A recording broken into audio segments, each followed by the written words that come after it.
Approximating square roots.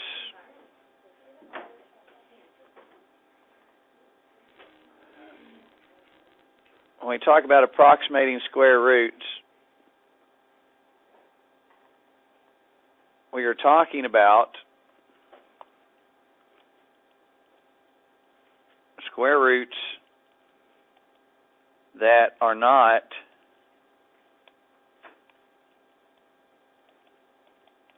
perfect squares.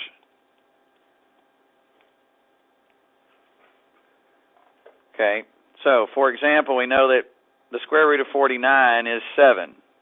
Okay, well, what they're going to give you today is the square root of 42. Okay, obviously that's not a perfect square. All right, it does, however, fall between the square root of 36, which is 6, and the square root of 49, which we already said is 7. Now, most of the things that you're going to approximate today are going to be to the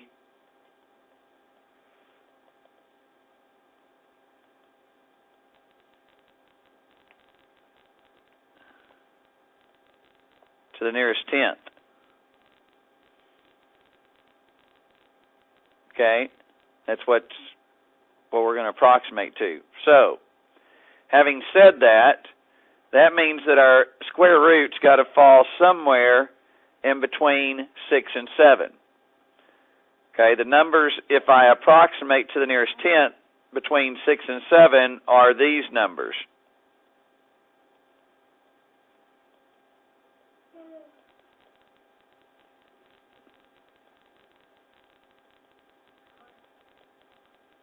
Okay, those are the numbers that if we're going to approximate it to the nearest tenth, the square root of 42 would have to be in those numbers. Okay, now, how do we figure out which one it is? Well, unfortunately, it's just trial and error. Okay, but we can approximate where we start the trial and error. In other words, 42, is that close to 36? Not really. Is it close to 49? Not really. So it's really where? In the middle. So obviously then, we can take and mark out those 3 and those 3. Okay, because that would make the ones that are in the middle. Okay, and now, unfortunately, it's just this. I have to trial and error. Huh? What other ones? I marked out 6. So which ones are you talking about? The 6? Because I know that 42 is not close to 36. In other words, it's 6 away from 36. So that means it's not going to be 6.1, because 6.1 times 6.1 is going to be like 37. Okay, or 38. So I know that's not 42. I know that 6.2 is also going to be closer to 36. And I know 6.3 is going to be closer to 36. These here are going to be close to 49. So like 48, 45, something like that. So I know it's not going to be those answers. Okay. So I just take and multiply 6.4 times 6.4. That would be 16, carry my 1, be 25, 0, be 4, carry my 2. So that's 6904. So 40.96. So realistically, that's not real close, because I'm trying to get to 42. Okay? So let's jump up to 6.6.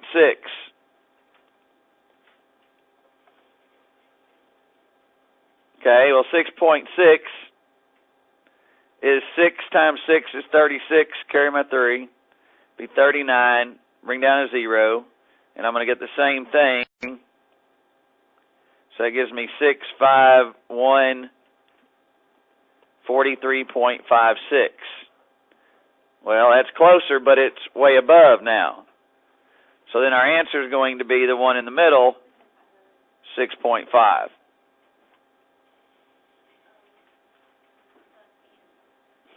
6.5 is your answer. Now, they're going to want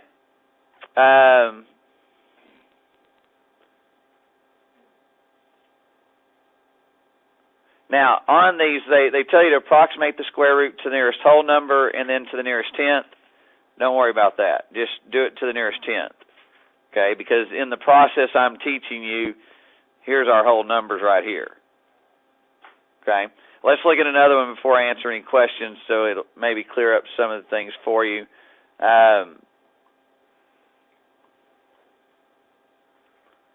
Let's see here.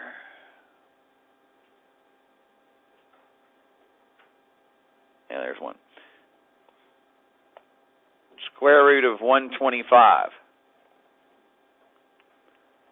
Okay, obviously it's not a perfect square.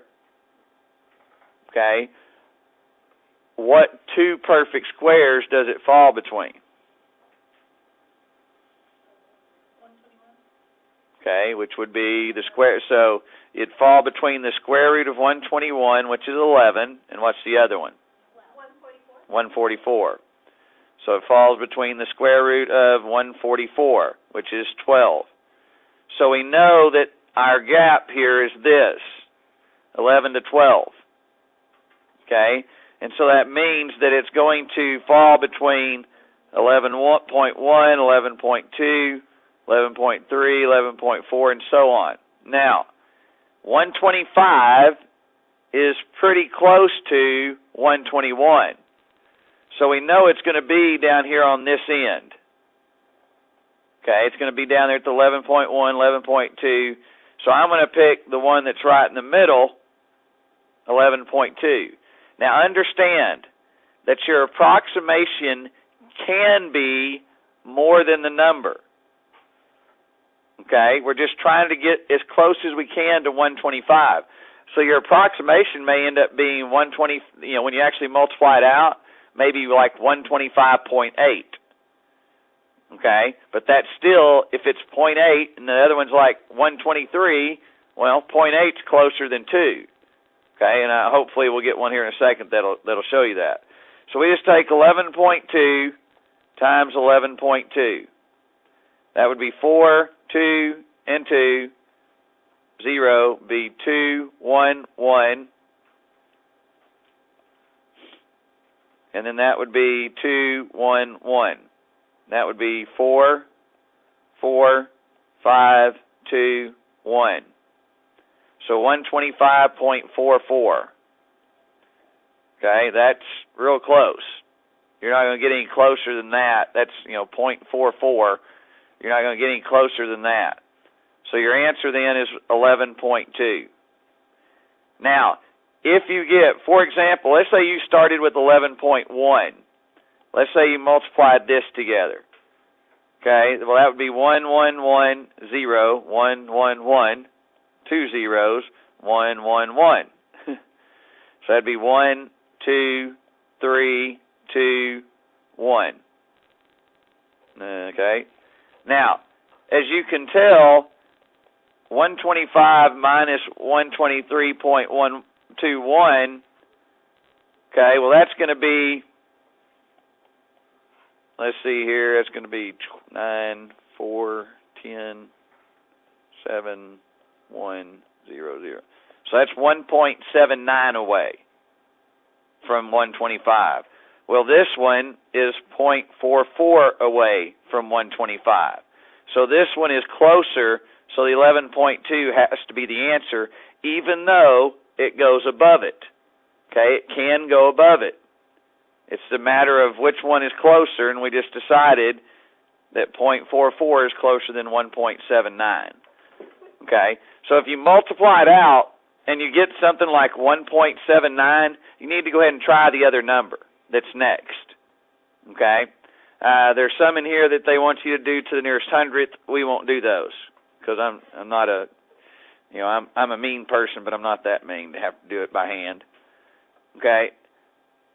So, questions on that?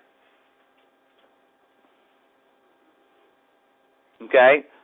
Well, here's what I want you to do. I want you to get in groups. We're not done yet, but go ahead and get in groups, and I want you to do 17 and 18. Okay. Quickly get in groups and do number 17 and number 18. And then we'll stay in groups, and I'll finish up what we got to talk about. There's not a whole lot left we got to talk about, though.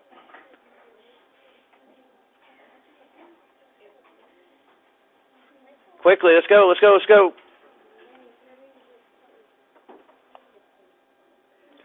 Okay, what do we get for 17?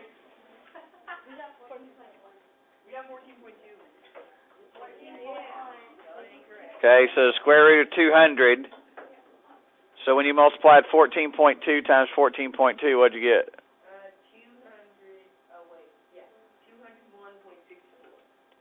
201.64. What did y'all get when you multiplied 14.1?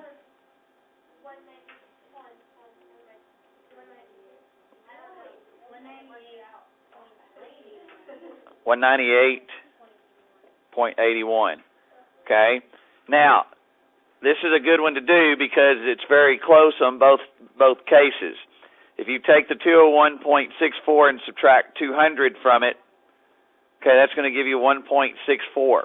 If we take the 200 and subtract 198.81, okay, that's going to give me 19, that's going to give me 1.19. Okay, so that's the closer one. So the 14.1 raised to the second power, so that means that's got to be 14.1 is your answer.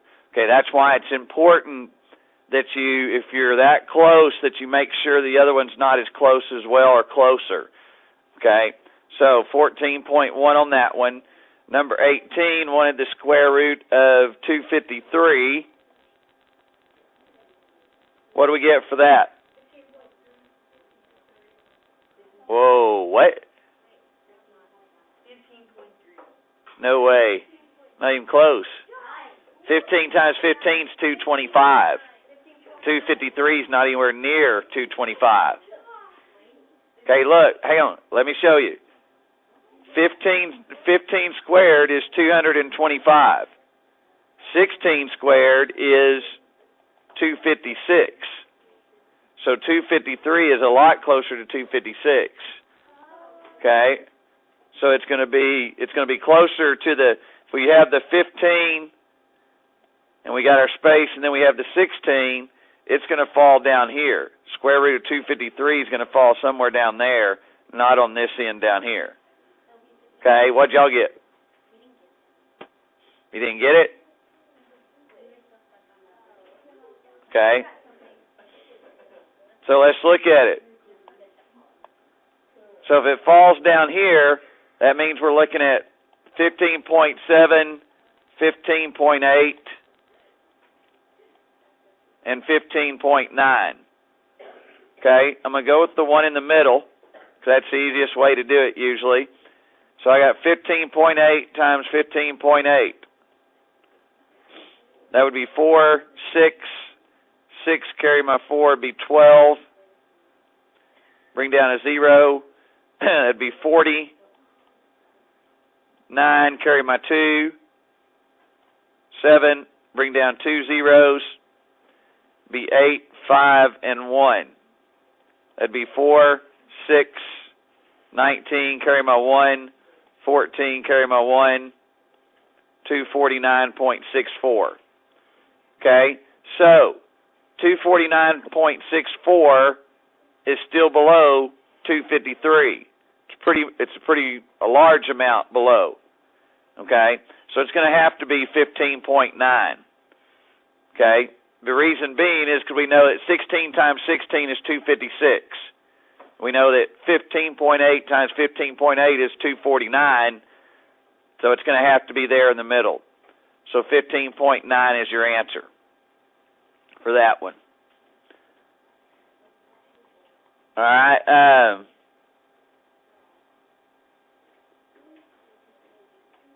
All right, I want you to do number 22. Do number 22. Got a word problem there. You're just using the formula they give you in the word for the word problem.